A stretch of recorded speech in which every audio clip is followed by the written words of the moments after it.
constitutes suffering. Let us, too, overcome all things, with our reward consisting not in any wreath or garland, not in trumpet calls for silence, for the ceremonial proclamation of our name, but in moral worth, in strength of spirit, in a peace that is won forever, once in any contest fortune has been utterly defeated. I'm suffering severe pain, you may say. Well, does it stop you suffering it if you endure it in a womanish fashion? In the same way as the enemy can do far more damage to your army if it is in full retreat, every trouble that may come our way presses harder on the one who has turned tail and is giving ground. But it's really severe. Well, is courage only meant to enable us to bear up under what is not severe? Would you rather have an illness that's long, drawn out, or one that's short and quick? If it's a long one, it will have the odd interval, giving one opportunity for rallying, granting one a good deal of time free of it, having a necessity to pause in order to build up again.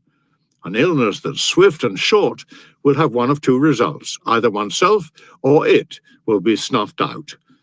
And what difference does it make whether I or it disappears? Either way, there's an end to the pain.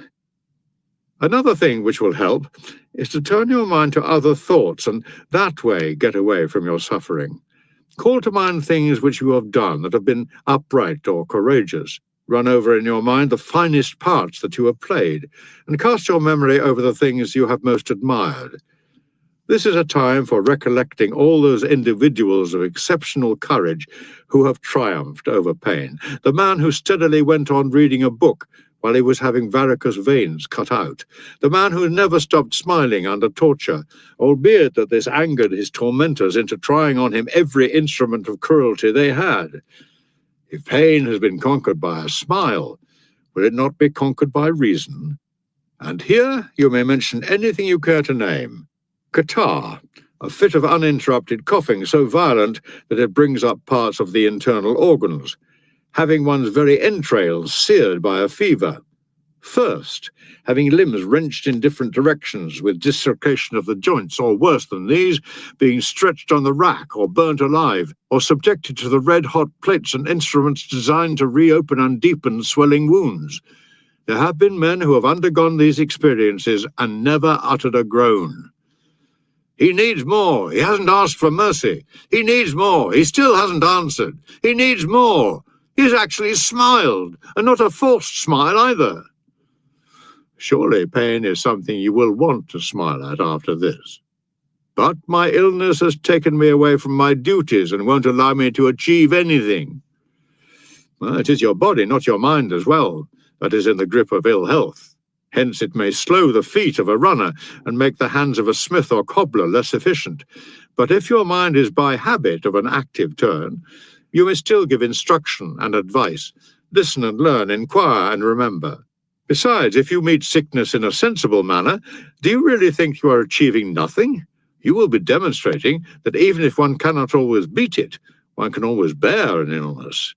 There is room for heroism, I assure you, in bed as anywhere else. War and the battlefront are not the only spheres in which proof is to be had of a spirited and fearless character. A person's bravery is no less evident under the bedclothes. There is something it lies open to you to achieve, and that is making the fight with illness a good one. If its threats or importunities leave you quite unmoved, you are setting others a signal example. How much scope there would be for renown if, whenever we were sick, we had an audience of spectators. Be your own spectator anyway, your own applauding audience. Pleasures, moreover, are of two kinds. The physical pleasures are the ones which illness interferes with, though it does not do away with them altogether.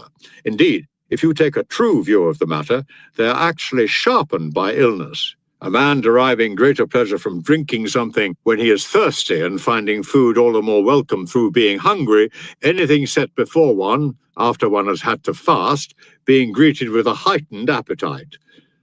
But no doctor can refuse his patient those other greater and surer pleasures, the pleasures of the mind and spirit. Anyone who follows these and genuinely knows them pays no attention whatever to all the enticements of the senses. How very unfortunate he is, people say, to be sick like that. Why? Because he isn't melting snow in his wine? Because he isn't breaking ice into a bumper goblet to keep the drink he has mixed in it chilled? Because Lucrene oysters aren't being opened before him at his table? Because there isn't any bustling of cooks about the dining room, bringing in not just the viands themselves, but the actual cooking apparatus along with them? For this is the latest innovation in luxurious living, having the kitchen accompany the dinner end to the table, so as to prevent any of the food losing its heat, and avoid anything being at a temperature insufficiently scalding for palates which are nowadays like leather.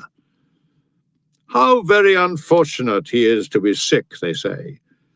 In fact, he'll be eating just as much as he'll digest. There won't be a whole boar lying somewhere where people can see it, conveying the impression that it has been banished from the table as being too cheap and ordinary a piece of meat to be on it. Nor will he have his trolley piled high with, now that people think it not quite nice to see the whole bird, carved breast of fowl. And what's so bad about your being deprived of that? You may be eating like a sick man, but you'll at last be eating in the way a healthy man should. But given one thing, we shall find it easy to put up with the potions and warm drinks and all the rest of it, all the things that seem unbearable to people who have become spoilt, who have become soft through a life of luxury, ailing more in the mind than they ever are in the body. The one requirement is that we cease to dread death. And so we shall, as soon as we have learned to distinguish the good things and the bad things in this world. Then and only shall we stop being weary of living, as well as scared of dying. For a life spent viewing all the variety, the majesty, the sublimity in things around us can never succumb to ennui. The feeling that one is tired of being, of existing, is usually the result of an idle and inactive leisure. Truth will never pall on someone who explores the world of nature, wearied as a person will be by the spurious things. Moreover, even if death is on the way with a summons for him, though it come all too early, though it cut him off in the prime of life, he has experienced every reward that the very longest life can offer, having gained extensive knowledge of the world we live in, having learnt that time adds nothing to the finer things in life. Whereas any life must needs seem short to people who measure it in terms of pleasures, which through their empty nature are incapable of completeness. Let these reflections promote your recovery, and meanwhile do find time for our correspondence. Time will bring us together again one of these days, and when, as it will, the reunion comes, however short it may last, knowing how to make the most of it will turn it into a long one. As Posidonius said, in a single day there lies open to men of learning more than there ever does to the unenlightened in the longest of lifetimes. In the meantime, cling tooth and nail to the following rule: not to give in to adversity, never to trust prosperity, and always take full note of Fortune's habit of behaving just as she pleases, treating her as if she were actually going to do everything it is in her power to do. Whatever you have been expecting for some time comes as less of a shock. Letter number 83. You demand an account of my days, generally as well as individually. You think well of me if you suppose that there is nothing in them for me to hide. And we should indeed live as if we were in public view, and think, too, as if someone could peer into the inmost recesses of our hearts, which someone can. For what is to be gained if something is concealed from man, when nothing is barred from God? He is present in our minds, in attendance in the midst of our thoughts, although by attendance I do not mean to suggest that he is not at times absent from our thoughts. I shall do as you say then, and gladly give you a record of what I do and in what order. I shall put myself under observation straight away, and undertake a review of my day, a course which is of the utmost benefit. What really ruins our characters is the fact that none of us looks back over his life. We think about what we are going to do, and only rarely of that, and fail to think about what we have done. Yet any plans for the future are dependent on the past. Today has been unbroken. No one has robbed me of any part of it. It has been wholly divided between my bed and my reading.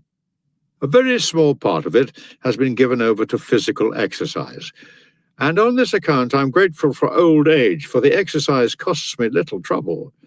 I only have to stir and I'm weary, and that, after all, is the end of exercise, even for the strongest. Interested in having my trainers? One's enough for me. Farius, a likeable young fellow, as you know, but he's due for a change. I'm looking now for someone rather more youthful. He in fact declares that we're both at the same climacteric, since we're both losing our teeth, but I've reached the stage where I can only keep up with him with difficulty when we're out for a run.